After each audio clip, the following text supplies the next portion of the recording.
Good afternoon, everyone. Thank you for being here today. We will now get started with our press conference.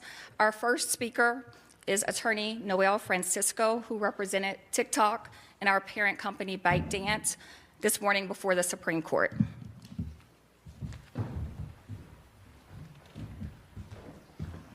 Good afternoon, everyone. My name is Noel Francisco. I'm a partner at Jones Day, and I'm proud to represent TikTok Incorporated and ByteDance Limited in this important First Amendment case. We thought that the argument went very well. The justices are extremely engaged. They fully understand the importance of this case, not only for the American citizens of this country, but for First Amendment law generally and the rights of everybody. We thought that they vigorously questioned both sides. They put us through our paces, but what really came through is that they understand the importance of this case. We are very hopeful of a favorable decision. I'd just like to emphasize a few points that came up during the argument. First, and perhaps most importantly, TikTok Incorporated is a United States company. It's incorporated in the state of California. It's got thousands of employees based here in the United States. The government does not dispute that it is a bona fide U.S. subsidiary operating in the United States in accordance with all of the applicable principles of American corporate law. Second, ByteDance Limited is a private company. It is a private holding company that is based in the Cayman Islands. It is not owned by China. No arm of the Chinese government has an ownership stake directly or indirectly in TikTok Incorporated or ByteDance.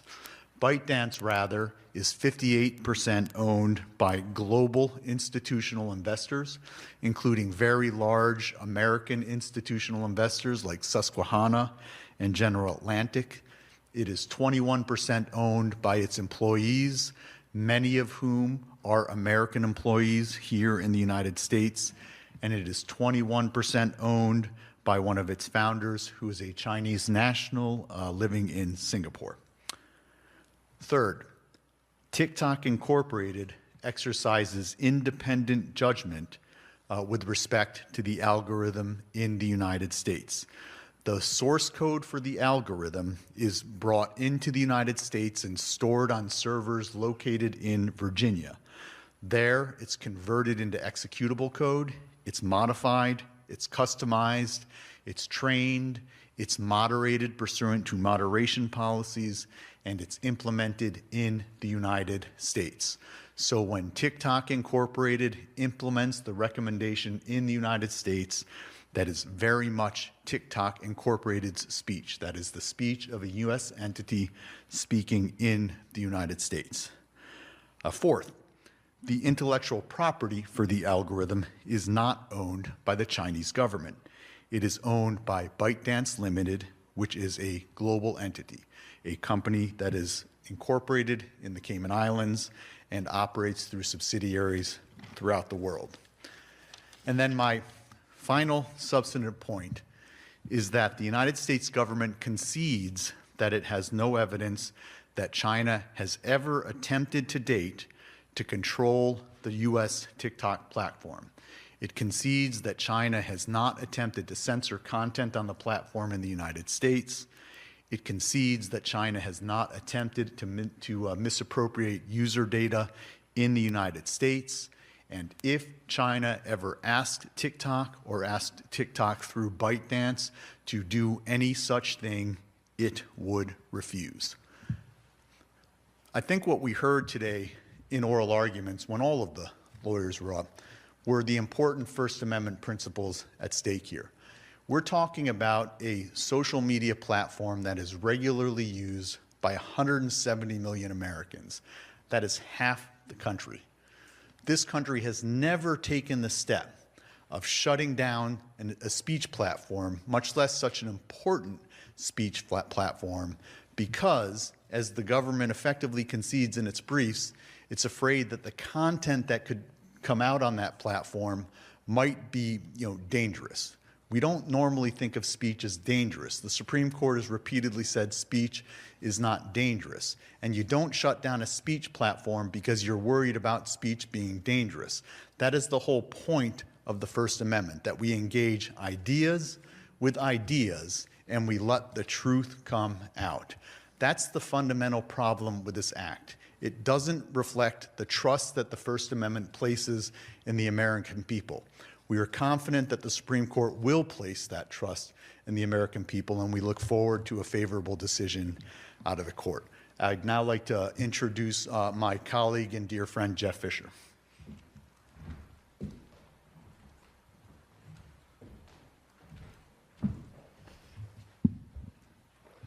Thank you, Noel. My name is Jeff Fisher. I'm a lawyer, a special counsel at O'Melveny & Myers, and I represented the creator petitioners in this case. So I'll start with where Mr. Francisco left off. This is an unprecedented case, and I don't think there's any way to think about it in any other fashion. The government has never threatened to shut down a speech platform in this country because of the ideas expressed on that platform. And so the point of the creators here and their participation in this lawsuit is to absolutely drive that point home and remind the justices and remind the public that this case is at core about Americans speaking to other Americans about everything from everyday life to current events to anything else they care to express themselves on this particular platform about. And that is a most cherished freedom in this country. Another way to think about this is creators expressing themselves in all sorts of ways, whether it be with words or art or music or anything in between, have a right to choose under our First Amendment what publisher is best for them, what editor is best for them. A journalist can publish in a particular magazine because they like the leadership and the owners of that magazine as opposed to someone else. A music band can post their music on a particular platform or play in a particular venue in a particular city because they find that that expresses their art the best. Any number of other permutations that you can imagine. We don't have any decision ever from the United States Supreme Court that has ever restricted the right of a creator, a speaker in this country to express themselves through collaboration with publishers and editors against their own wishes, that they can be overridden in that sense. And it doesn't matter whether we're talking about purely American collaborators or whether our American collaborators have also foreign corporate entities to which they are related as well. Whether it's the BBC, the CBC, or NPR, people can choose to express themselves on whatever platform they wish, free and clear of government interference, particularly when the government's arranged for interfering. And I think this is where we take heart from the hearing today. When the government's reason for interfering is we don't like the viewpoint or the content that's going to be expressed through that platform. That is the core First Amendment value that our framers enshrined in the very First Amendment in our Constitution to protect freedom of thought, freedom of expression, freedom to create, freedom to share, and freedom to learn from other people. That leaves the only other thing the government had to say in court today, which is that this act could somehow be sustained solely because of data security concerns that have been expressed in various ways in various legislator statements. We just don't think that's correct. And so one thing I'd like to emphasize is that whatever data TikTok has from users by way of that relationship, that creator-publisher relationship, is no different from the data that creators would give to Instagram, YouTube, any other platform to express themselves on. There's no difference between the data in one place versus the other. And also, the data that's shared is done so on a voluntary basis. So one of the justices today expressed the concern about paternalism that comes from the government in this case, whether it be to protect us from ideas or to protect us from choices we might make to best express ourselves and share data about ourselves with our publisher. We think that's our choice to make. It's not the government's decision or its right to make that choice for us. So today, and perhaps the main event, is that I have 5 of the creator petitioners here with me today, and I really think it's important for you to hear from them because that's the face of this case. Certainly from the American creator perspective are the people that find TikTok an invaluable resource for self-expression, communication, and exchange of ideas. And so I'm going to introduce them and let them come up, I think, one by one and introduce themselves to you and then be available later. So their names are Chloe Joy Sexton, Topher Townsend, Paul Tran, Stephen King, and Tim Martin. These are 5 of the 8 creator petitioners in this case that were before the court today, and I believe most, if not all, in the courtroom today. So I'll let them come up in whatever order they wish and introduce themselves to you.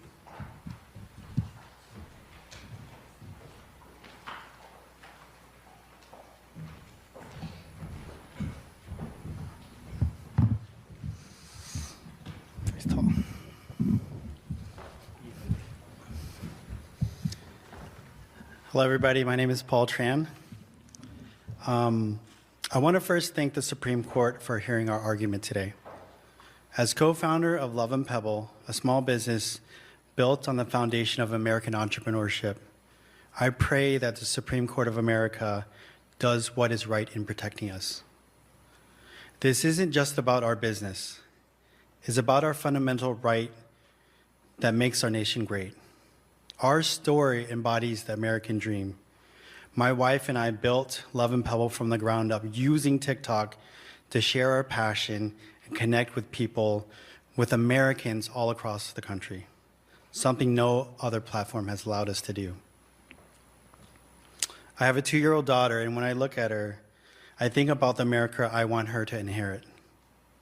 Do we want to teach the next generation that the solution to our challenges is to restrict freedom rather than protect it? Do we want to show them that it is acceptable for the government to decide which platforms Americans can or cannot use to express themselves and build their businesses? The First Amendment isn't a relic of the past. It's a living promise that must be defended in this digital age. By banning TikTok, we're not just removing an app, we're setting a precedent that threatens the very freedoms our country was built upon: free enterprise, free expression, and the freedom to innovate without unnecessary government intervention. Love and Pebble stands here represents more than just my family's dream. It represents the dreams of countless Americans and entrepreneurs who deserve the right to choose how they reach their customers and share our stories, real American lives. There must be a solution that protects both our national interests and our constitutional rights. My daughter deserves to grow up in a country where entrepreneurship thrives, where speech remains free, and where the government protects rather than restricts our constitutional right. The America I believe in doesn't shut down platforms for communication and commerce. It innovates, it adapts, and it finds solutions that preserve both security and liberty. That's the America I'm fighting for, and that's the America I want my daughter to inherit. So I pray that the Supreme Court hears the voices of myself and the millions of Americans. I pray that they protect our First Amendment right to use a platform of my choice, and I pray that they save TikTok. Thank you. Chloe, you want to go next? Hi, I'm Chloe Joy Sexton, and I'm a plaintiff in this case from Memphis, Tennessee. In 2020, I was fired from my job after telling my employer that I was pregnant. I was also struggling to care for my mother, who I eventually lost to brain cancer. I then began raising my 7-year-old sister. I started creating TikTok videos to financially support my family and as a creative outlet where I discussed everything from parenting and grief to my love of baking. I could never have expected the outpouring of love and support from the community on TikTok. My videos went viral and allowed me to jumpstart my business, Chloe's Giant Cookies. I have now shipped thousands of cookies all over the world and even published a cookbook. As a small business without a lot of capital, I rely almost entirely on TikTok to market my products. To say TikTok changed my life is an understatement. TikTok is the place where people told me I could do so much more with my life than I ever believed. I am a plaintiff in this lawsuit not just for myself, but for all of the women who, through TikTok, found their dreams and financial independence while taking care of their families and their children. A TikTok ban would place these women, including myself, in true financial jeopardy. It would destroy both my business and the community that means so much to me. No other platform can replace it. I have tried posting the same exact content on other social media apps without anywhere near the same success. I thank the Supreme Court for hearing our argument today, and I hope that the justices will protect my First Amendment right to continue to use the platform of my choice. Thank you.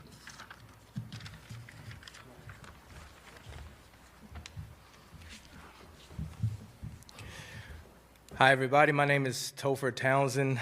I'm a plaintiff in this case from Philadelphia, Mississippi. I served in the U.S. Air Force and now run a nonprofit called Stand and Word Ministries, dedicated to promoting knowledge about the Bible.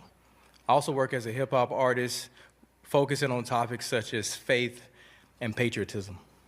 So I started creating TikToks back in 2019 as a way to creatively express my political views and to share fun facts about the Bible. I found TikTok to be much more civil platform for discourse about important issues than other social media apps, allowing me to build a community and exchange ideas. TikTok is also an unparalleled platform for collaborating with other musical artists and promoting my music.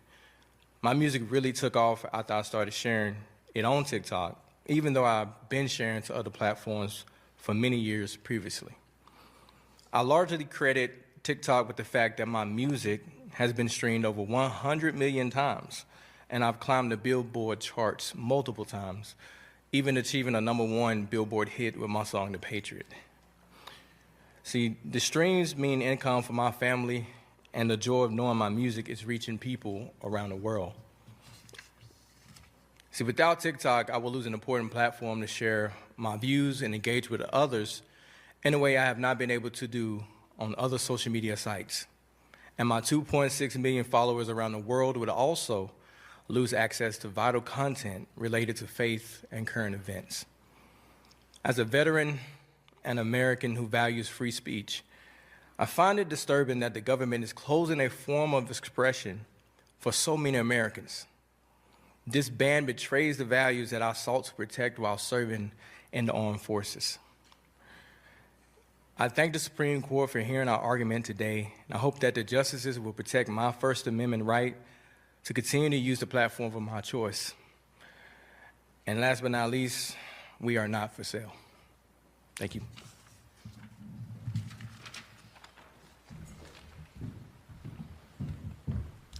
If any members of the media would like to speak with any of our creators to set up individual interviews, please let me know. Otherwise, thank you for coming.